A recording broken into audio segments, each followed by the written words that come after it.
Well, there's only one thing left to do to complete coverage of an NFL draft, and that is to offer a way too early evaluation and letter grade of that draft right after it ends. So, this episode of Mike Drop here on Pittsburgh Sports Live, Steelers Now, and all throughout the Sports Now family of networks. I'm your host, as always, Mike Asti, and I'm going to do that. I am going to offer my letter grade and my evaluation of the Steelers 2022 draft. And I will lead in by saying this is the first time I can remember, certainly in recent memory, certainly since I've been covering the Steelers, which is now 5 years or so from one outlet or a couple outlets to a few more now, that it feels like most fans, most media members, and even really those around the country who maybe don't follow the Steelers as closely as Steeler fans or even media that actually covers the Steelers, that everyone loves this draft. It really does feel like that. So I will tell you, and I don't need to tease this, I'm not really going to be that different with this take. I do normally like to offer a unique opinion, try to go against the grain, try to be different. Everyone's doing the same thing, whether you think it's a heel opinion or not. I try sometimes to see if I could go in a different direction. But my opinions are always my opinion. I always do like to keep it real, and keeping up with that theme and keeping it real, I have to keep it real here. And I have to tell you that I give the Steelers an A for the 2022 draft. Kevin Colbert's last to close out what I do believe is a Hall of Fame tenure as an executive presiding over the Steelers in the NFL. And I don't know if I'm going to go A+, and the reason why I say it's way too soon with a bunch of ways, you got to see these players on the field. You got to see how the players that were taken around the players the Steelers selected also play, and you got to see them on the field. You got to see how this unfolds in and out of the locker room. Really, you can't truly evaluate an individual draft class until years go by, to be fair. Nobody waits, but that's really how it should be in terms of being fair to truly evaluate a draft class. Right now, maybe you can evaluate a draft class from a few years ago, but I don't even know it's fair to evaluate last year's draft class or the year before. But people want to throw out these grades right away, so I'm going to do the same. And right now, I do have an A. Right after this NFL draft closes, I have an A. I had an A almost all the way through. And one of the main reasons why is the Steelers let the draft come to them. So they didn't go crazy. They didn't go buck wild. They didn't have to trade up for a guy they loved, like when they did for Devin Bush. And of course, the jury is still out on that draft pick. But when the Steelers love a guy, and they have kind of tipped their hand in recent years with loving Najee Harris, loving Devin Bush, even though they had to trade up, and even loving Kenny Pickett, although they also, it felt like, loved Malik Willis entering the draft. But they get their guys. And they didn't have to go crazy. They didn't have to give up value. They needed a lot. This was an important draft. This was a draft you had to really hit a home run. You certainly couldn't strike out on. And again, they get their guys. And they get their guys, not just Kenny Pickett at quarterback at pick 20 in the first round. They got their guy there even more so. I think they were in love with him than people thought going into the draft. But they also get their guy with George Pickens. They also get their guy with DeMarvin Leal. They even get Connor Hayward, who obviously is someone that they wanted to be able to try to get in later rounds with a connection to Cam Hayward. They even get some signings that have some connections that they like outside of the 7 rounds of the NFL draft. Kevin Colbert and the Steelers, Kevin Colbert's swan song, and it's Mike Tomlin, it's the Rooney family, it's everyone together. They got their guys all the way through. And it's not like they reach for somebody. It's not like they happen to love somebody, like when the Giants loved Daniel Jones and everybody scratched their head. How could you love that man? Okay, he's kind of like a poor man's Eli Manning, but doesn't even have the ability to maybe run around a little bit. And the jury maybe is still out, to be fair. They've been a mess offensive line-wise. Maybe they're giving him one more year to try things. But quarterback's a position that you can't miss. So if obviously Kenny Pickett ends up being a bust, doesn't become at least a guy that can lead you. I'm not saying he has to be a Hall of Famer. That doesn't appear to be the maximum comps for him. Many go, and our Nick Faribaugh on our draft show, he told me directly his high ceiling comp he believes is Derek Carr. Maybe I've said Carson Palmer. That's not Hall of Fame. That's high level, multiple Pro Bowl, can lead you into the playoffs, pretty solid play year after year. And Derek Carr got a mega deal. Now, maybe a low comp is Teddy Bridgewater, or a mid comp maybe is Teddy Bridgewater, maybe a low comp is below that. So I don't know if that would be enough to win the draft when it's a first round pick, even though this was a very weak quarterback class. And that was evident when you're waiting until pick 20 for a quarterback. You only get the one in the first round. And Malik Willis, who many think has the highest ceiling, doesn't go until the third round and actually was passed on by the team that ends up drafting him. So clearly they wanted him, but how much so? They were willing to wait. And if he was taken and gone by the time they got another chance at him, oh, well, clearly. So the Steelers were able to get their guys and they didn't have to go buck wild. They wanted Kenny Pickett. It's not about, because many say, well, Malik Willis had a higher ceiling, and you already have Mitch Trubisky as a bridge quarterback who's okay. And by the way, admittedly, I said it. You may have heard me if you're an avid viewer and listener of any of my shows. I said that. That was my instant reaction that, okay, I like Kenny Pickett, covered him at Pitt, obviously became a Pitt legend, feels like he's NFL ready, more NFL ready than any other quarterback. That's what the Steelers felt. Obviously, he was able to conquer adversity of having to deal with multiple coaches and having to deal with multiple systems and having to deal with inconsistency and incontinuity and multiple players coming in and out, and even the perception of him. He wasn't liked by Pitt fans even a couple of years ago, then became beloved, and now is going to try to be a Pittsburgh legend on the Steelers outside of just Pitt. But there was a day where Pitt fans were sick of Kenny Pickett. He had to conquer all of that. The precision passing, the arm strength. Yeah, his hands are small, but nobody cares about that. Nobody should care about that. Joe Burrow's hands are small. Michael Vick's hands were small. And they're two different styles, but the hand size thing, that's overblown. And it was tested, and there were two different sizes, whether you're going national or whether it was done locally at Pitt. But I agree, Kenny Pickett was most NFL ready, but do you need the most NFL ready when you have a former Pro Bowler who's still kind of young? Mitch Trubisky only a few years older at 27 versus 24 for Kenny Pickett, even though Kenny Pickett's coming in NFL ready because of the 5 years in school. But Mitch Trubisky, a former Pro Bowler, led a team to the playoffs before in the Bears, a worse roster on that Bears team that made the postseason than what you would right now have on the Steelers, even prior to the draft. Really, that was a Bears team that did not have many weapons around Mitch Trubisky. Solid numbers all the way through, even solid numbers when he came in for a spot start for Josh Allen with the Bills. So Mitch Trubisky, I'm not saying he's your franchise guy. I don't think he'll be around 3-4 years from now, nor should he. And I don't think in any way he's going to become some Hall of Fame talent or elite quarterback either that maybe you'd want out of a first-round guy. But he's a guy that clearly has talent that at one point a franchise did think was a first-round guy and has proven it at times in the NFL. So that's obviously better than Mason Rudolph, who's been average. People do hate him. I think they hate him too much. He's been okay. I think he's a serviceable backup, but I don't think he is your quarterback of the future either.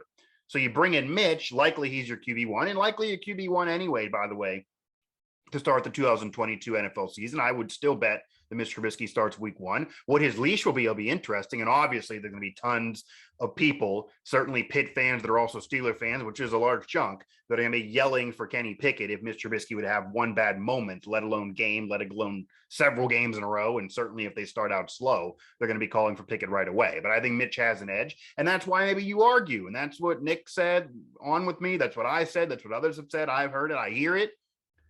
But the Steelers don't care. They didn't just want a ceiling guy and wait for a bridge, even though they had a bridge. Maybe Mitch will still be a bridge for a year or two, and Kenny Pickett gets ready. And then once he gets in there, which will still be younger than Mitch is now, he really is ready to go. Aaron Rodgers did sit for several years under Favre. So that can still possibly be the scenario, or maybe he'll compete and win it. He has the moxie, he has the determination, he's conquered adversity, he's going to try to win it this offseason in camp. Who knows? Point is, the reason why I'm still going letter grade A, even though my initial reaction was, no, you take Malik Willis, you forget the Pitt connection. And I don't believe they did this because Kenny Pickett went to Pitt at all, by the way.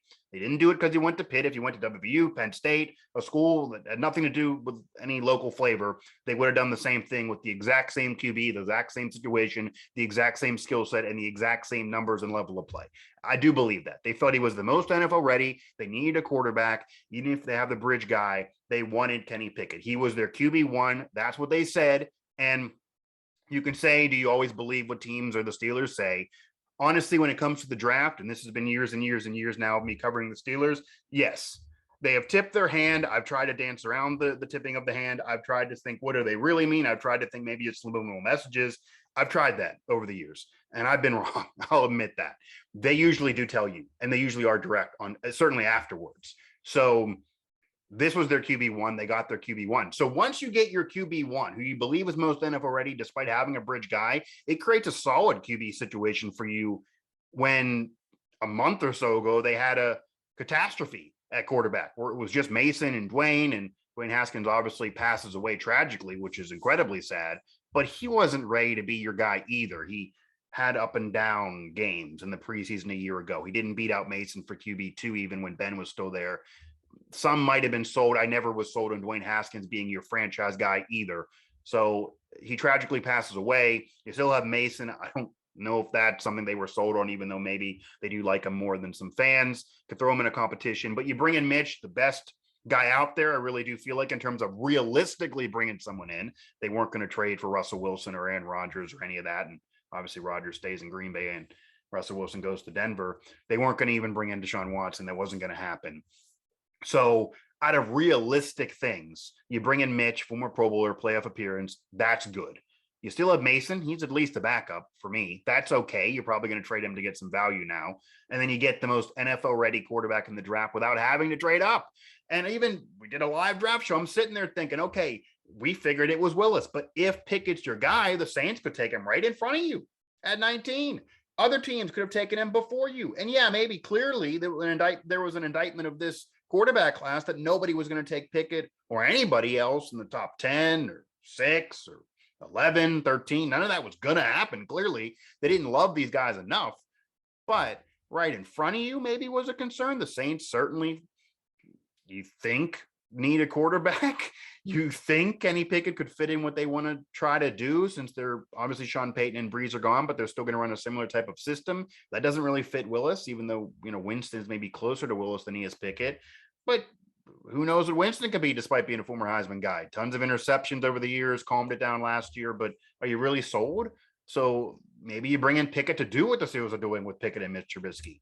So that was a concern, but they didn't have to trade up. They didn't have to give up anything, even the one slot, and they got their guy. So when you are a team that needs a quarterback, you need a quarterback for your future, and you get who is your QB1, who is the most NFL ready, even if he's not everyone's QB1 of this draft class, and you do it without having to trade up, and you just have him fall right in your lap at pick 20 instead of pick 10 or 12 or 15 even, because I thought the Steelers just were too late in the draft. 20 is a bad spot. You're already really looking at an A unless you mess it up. So they do that. They get Pickett. He's their guy. But then also George Pickens is another reason why this is an A. Pickens fits with Pickett, and you got to get the game broadcast call of Pickett picks Pickens. Got to hear that during games when they do complete a touchdown pass.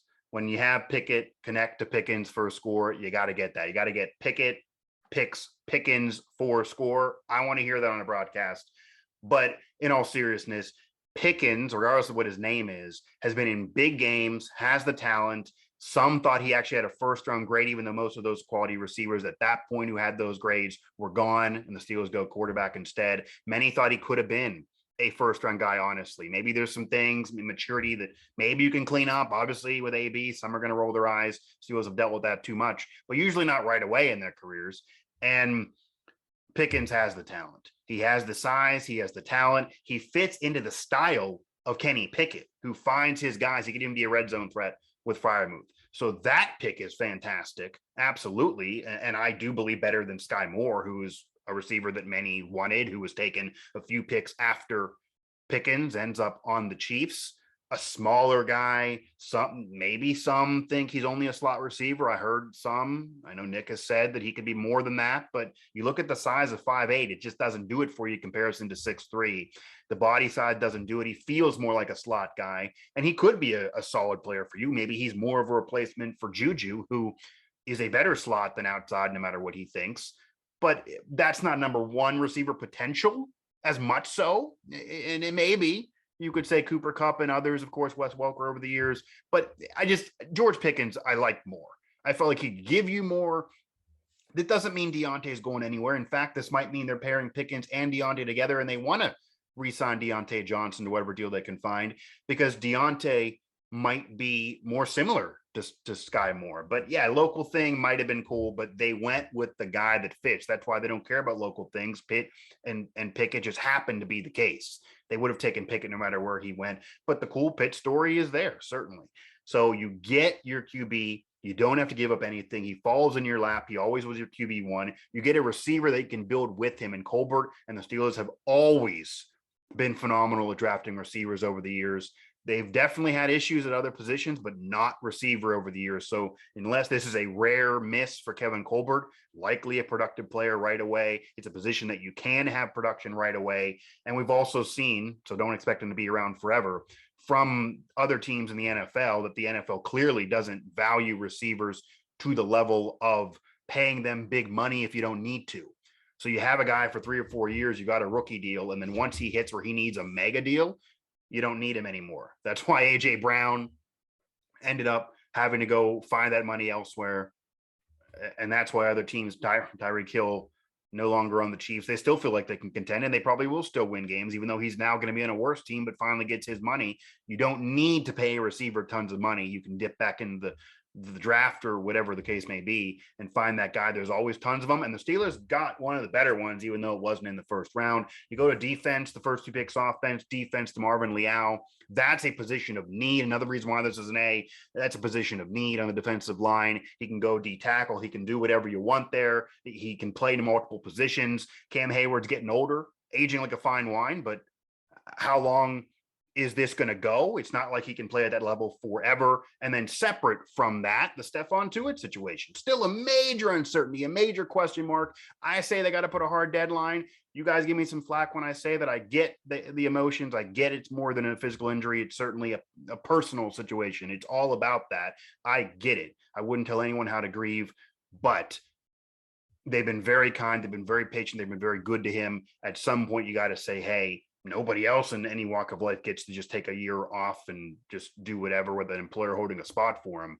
So you have all those uncertainties around that. That's part of Marvin Leal. That's part of him. Then you do get Connor Hayward later on.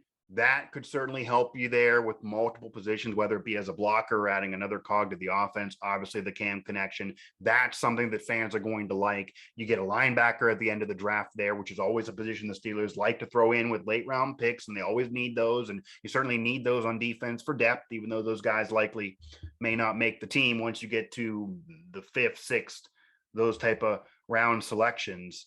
And again, you even get Austin there as another receiver.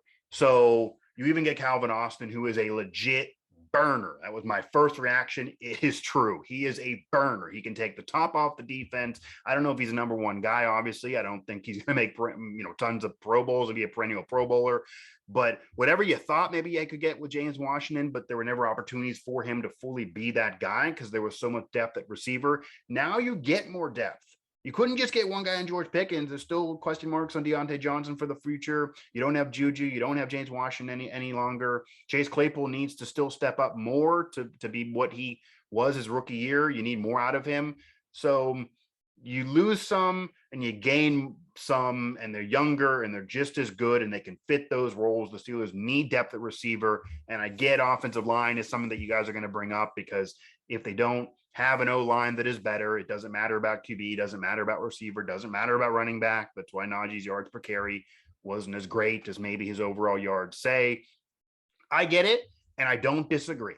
Okay, I thought they should have went O-line last year, even prioritized that more than a running back. If the offensive line sucks, the team's going to suck offensively. We did see that last year with the Steelers, but you do figure there's more mobility now at QB, because Ben was older and certainly couldn't move around at that point in his career. So whether it's Mitch or Kenny Pickett right away, you have more mobility than with Ben, and the offensive line did get better at the end of the season. It is another year together. You have made some minor tweaks to it. Again, it's going to be a weakness of the team. They still could make some moves. You're still going to see some things. I do get it, but I don't know where there was room to do that. That's my thing.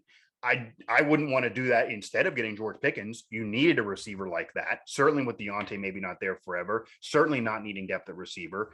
or not having depth at receiver. Same thing with Calvin Johnson. Maybe you get an O-line instead of him, but that may be why I don't go A+ and still go A. They got their guys. They needed these positions. They filled these positions. They got best players at these positions in their eyes, certainly at quarterback. They got arguably multiple first-round talent type players in Kenny Pickett and George Pickens. They got a cool sounding quarterback receiver connection for a broadcast call. They got the connection of another Hayward. They have 3 brothers on the team, if you care about family, and the Edmonds, the Haywards, and the Watts. And I'm not saying that that's something I would do. If you don't think they're good, you don't bring them aboard no matter what their names are. But that makes sense as a late round pick. That's fine. It's not like a first round flyer on the guy. So they build the defense with depth at the end. They get DeMarvin Leal, who really can help the D-line as Cam ages, and Stephon Tuitt's a question mark, etc. That's a 3rd round. Maybe you're going to, once the first 3 picks you feel like should be productive players for you in a few years. Later on, they're kind of flyers. But he's somebody on defense. You had to go defense after you went quarterback. You couldn't pass up George Pickens. Some thought he could be taken earlier than he was. And then again, you go DeMarvin Leal. You had to go defense there. I do think you had to go defensive line, and that was a bigger importance for you than even offensive line because of all the question marks. And I get the O-line's been bad, and if it's not better, you're screwed. But it wasn't a deep offensive line draft, certainly not in later rounds. You don't want to just take a guy because he's at that position if you don't really believe him, because you need to get better at that position. If you throw a guy that's going to suck there, it's going to be what you had. So the Steelers have already done that before. So they get their guys. They love their draft. I'll say right now, the Pittsburgh Steelers, I know this for sure. They love their draft. They give themselves an A++. I do give it an A. Certainly the Pickett move of him being most NFL ready. I get it. I would have been happy with Mitch as a bridge and then look for the ceiling guy, but they love him so much. He fell right in their lap. He is NFL ready. And if maybe he'll have a better career than Malik Willis, even though some love his arm strength. So I cannot really hate on the Kenny Pickett pick now that I've had some time to simmer for my initial reaction. Certainly love the George Pickens pick. That might be my favorite of the entire draft, honestly. And even the later round picks, as you go back into defense, and DeMarvin Leal, I think, was perfect. You had to go D-line there. So it's cool to get Hayward. It's cool to get another linebacker at the end. It's cool for some pieces there. The Steelers, they did their work. Okay. Again, it does feel like the Pittsburgh Steelers got who they wanted. They're happy with their draft. And of course, once you're happy with your draft, and even with Calvin Austin being such a burner, I think he fits in for depth at receiver, you're going to be happy. This is an offense-driven league, but you need to help defense too. The Pittsburgh Steelers give themselves an A++. I know they love their NFL draft. I will give the Steelers an A for the 2022 class. We'll see what happens. Obviously, this is a very, very early grade because you got to see it on the field. But that now will complete our coverage of the 2022 NFL draft. Now that I've given actually my letter grade and evaluation, keep it here. Subscribe, comment below here. Feel free to comment below. You can tell me why you disagree, why you agree. Do whatever you want in the comment section there. I will respond to you, by the way. Of course, find us on Pittsburgh Sports Live and hit that subscribe button, whether you like it or not, by the way. If you want to keep engaging, even to tell me why I'm wrong or why you like it, go to Steelers Now for all of our draft coverage and so much more as we now head into the official offseason for the Steelers, now that they know the players are going to try to build this roster around, certainly now and in the future. And also hit up the rest of our Sports Now family of networks, Pittsburgh Sports Now, WV Sports Now, Nittany Sports Now. See where those players that went to those schools, besides Kenny Pickett, obviously, that you know where they went, what we think of that. There's even a reaction show to a Penn State player that was drafted, and Lady Brown for West Virginia wasn't drafted, but does sign with the Chargers. So they do get some players in the NFL, even though this wasn't a big draft class for the Mountaineers. That'll do it for this edition of the show. I had to drop the mic on my letter grade for the Pittsburgh Steelers, but it's not a negative mic drop. It's not me mic dropping and slapping them in the face. I like their draft. I think it's an A. I think a lot of people feel the same way. So the Steelers hit out of the park in the draft, and now the work begins.